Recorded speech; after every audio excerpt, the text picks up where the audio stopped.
नमस्कार श्रोतागण। आज मैं आपके लिए नारी हृदय सुभद्रा कुमारी चौहान की कहानी, जो कि बहुत ही प्रसिद्ध कहानी है, वो पढ़ने जा रही हूँ। शहर में प्लेग था, लोग धड़ाधड़ मर रहे थे। बीमारी भी ऐसी थी कि बीमार पड़ते ही लाश निकलते देर न लगती। सब लोग शहर छोड़ छोड़कर बाहर जंगलों में या झोपड़े बनाकर रहने के लिए भागने लगे। मैं चाहते हुए भी मुझे शहर छोड़ना पड़ा। मुझे यहाँ से भागना अच्छा न लगता था। घर में मैंने सबको प्लेग का टीका लगवा दिया था और शाम को 5-5 बूंद प्लेग क्योर की भी पिला दिया करता था। इच्छा थी कि शहर में ही बना रहूं, पर कौन वहां से भागने का झंझट करे। वैसे ही खर्चे के मारे हैरान था। फिर और लोगों की तरह मैं झोपड़ा बनाकर भी तो न रह सकता था। वकालत की शाम में फर्क न पड़ जाता। रहना तो मुझे बंगले पर ही पड़ेगा, और इन दिनों बंगले के मालिकों का दिमाग तो सातवें आसमान पर ही रहता है। 100, 75 और 50 से नीचे तो वह बात ही नहीं करते। फिर आजकल की आमदनी की किराए का कम से कम 50 रुपए माहवारी माहवारी फिर रख लो तो 4 महीने में 200 हो जाते हैं। मुश्किल ही समझो, पर करता क्या। अपने प्रयत्न भर तो मैंने शहर में ही रहे आने की कोशिश की, पर मेरी स्त्री ने न माना। उसने जब तक मैं मकान बदल कर बंगले पर रहने न चला गया, मेरा खाना पीना और सोना हराम कर दिया। उसकी जरा सी बच्ची थी, जिसके लिए वह इतनी व्याकुल रहती जैसे सारे शहर भर का प्लेग उसी पर फट पड़ेगा। कचहरी की छुट्टी थी। मैं अपने ऑफिस वाले कमरे में एक नौकर की सहायता से अपनी कानून की किताबें जमा रहा था। कमरे में कई अलमारियां थी। मैं उन्हें साफ करवा के वहां अपनी पुस्तकें और अन्य वस्तुएं तरतीबवार रखवा रहा था। उन अलमारियों से रद्दी कागजों के साथ एक लिफाफा भी वजन से जरा भारी होने के कारण खट से नीचे गिर पड़ा। मैंने उसे गिरते देखा तो उदासीन भाव से फिर अपने काम में लग गया। मैं कमरे से बाहर जाने लगा। लिफाफा फिर पैरों से टकराया। इस बार मैंने उसे उठा लिया।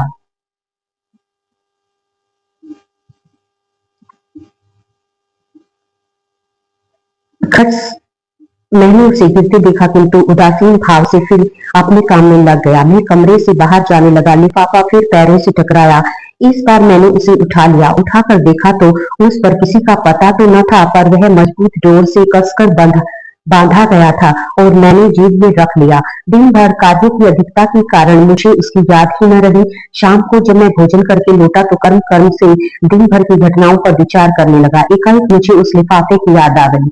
मैंने बिस्तर से उठकर कोट की जेब से लिफाफा निकाला और कैंची से धागे को काटकर सावधानी से खोला।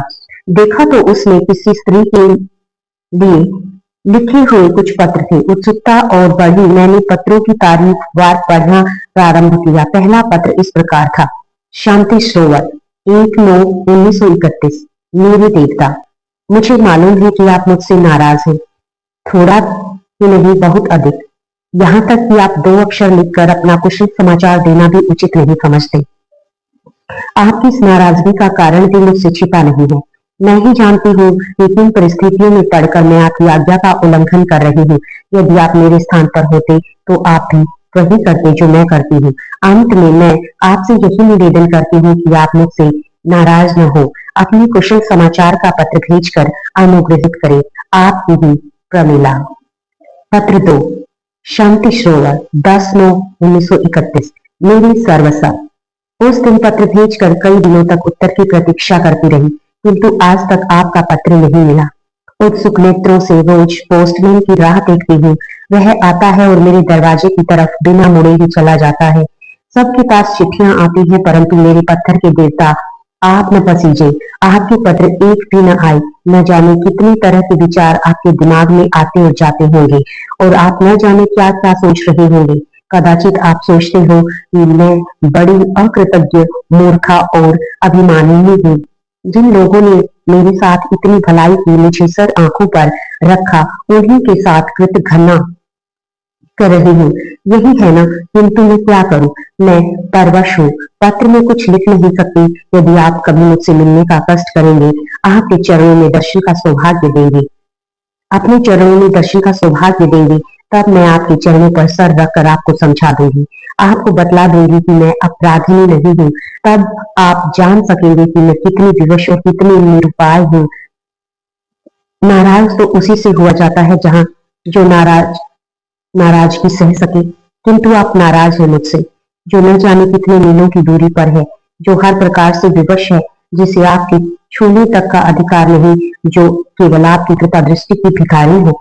आह, यदि आप मेरी विवशता का कुछ भी अनुभव करते। आप मुझसे हंसकर बात करते हैं, मैं हंस देती हूँ। अपने को धन्य समझती हूँ। कल से आप मुझसे बात ही न करना चाहिए तो मैं आपका क्या कर सकती हूँ? मुझे क्या अधिकार है सिवा इसके कि कलेजे पर पत्थर रखकर सब चुपचाप सह लूं? मैं खुलकर रो भी नहीं सकती। मुझे इतना भी तो अधिकार नहीं। आप आपने नाराज होकर पत्र लिखना बंद कर दिया है। कल यदि आपको मेरी शक्ल से भी नफरत हो जाए तो भला सिवा रोने के मेरे पास और क्या बचा रहेगा?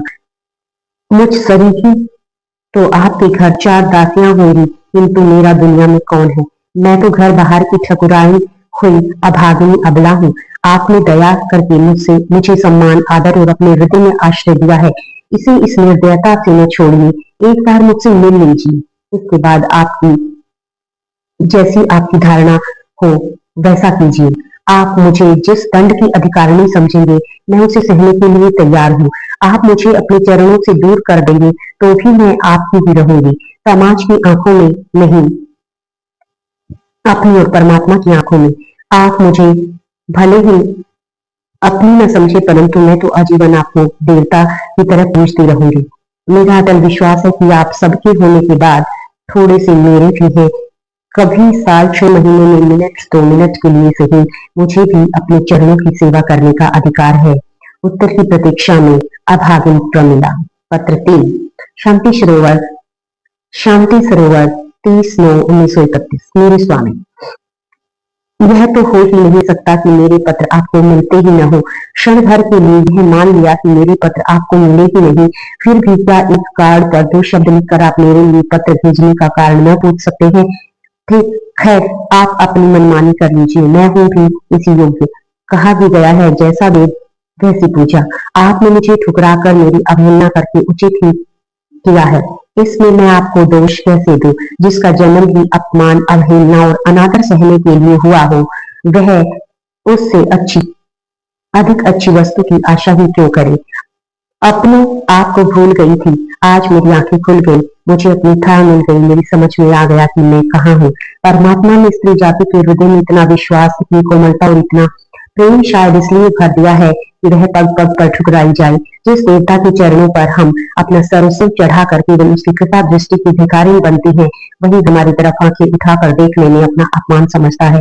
माना कि मैं समाज की आंखों में आपकी कोई नहीं, किंतु एक बार अपना हृदय तो टटोलिए और सच बताइए, क्या मैं आपकी कोई नहीं हूँ?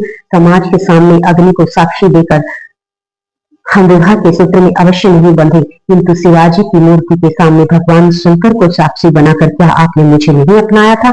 यह बात गलत तो नहीं है।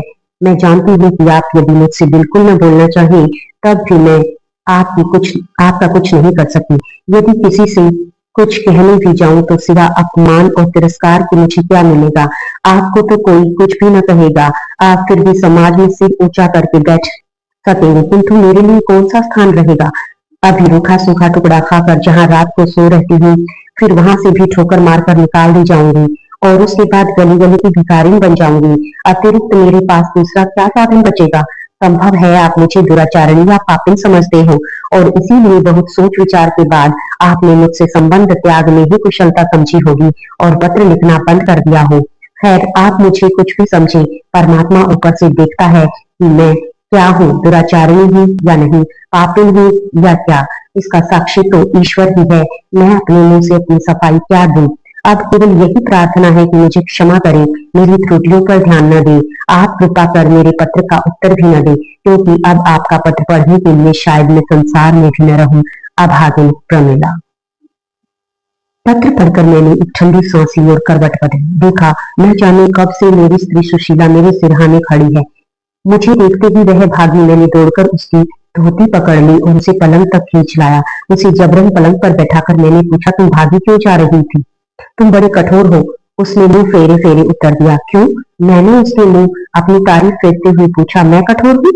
अपनी आंखों के आंसू पोंछती हुई वह बोली, यदि तुम निभा नहीं सकते थे तो उस बेचारी को इस रास्ते पर घसीटा ही क्यों? मुझे हंसी आ गई। हालांकि प्रमिला के पत्रों को पढ़ने के बाद मेरे हृदय में भी एक प्रकार का दर्द सा हो रहा था। मुझे स्त्रियों की असहायता उनकी विवशता और उनके कष्टों से बड़ी तीव्र मार्मिक पीड़ा हो रही थी। मैंने किंचित मुस्कुरा कर कहा, पगली, यह पत्र मेरे लिए नहीं लिखे गए। उसकी भवें तन गई, बोली, तो भला छिपाते क्यों हो? मैं क्या बुरा मानती हूँ? बुरा मानती जरूर, यदि मैं प्रमिला के पत्र न पढ़ चुकी होती। पत्र पढ़ने के बाद तो मुझे उस पर क्रोध के बदले दया ही आती है। यदि तुम मुझे उसका पता बता दो तो मैं स्वयं उसको निवाला लाऊं। बेचारी का जीवन कितना दुखी है। मैंने कहा, भला मैं कभी तुमसे झूठ बोला है? यह पत्र मुझे आज इस कोठरी की में रद्द कागजों में मिले हैं। जिस लिफाफे में बंद थे वह भी यह है, देखो। कहते हुए मैंने लिफाफा उठाकर सुशीला के सामने रख दिया। सुशीला ने एक बार लिफाफे की ओर और फिर मेरी ओर देखते हुए कहा, तुम्हें क्या, पुरुष मात्र ही कठोर होते हैं। यही इस कहानी का समापन होता है। ऐसी ही नई नई कहानियों को सुनने के लिए मेरे चैनल को विजिट करें। धन्यवाद।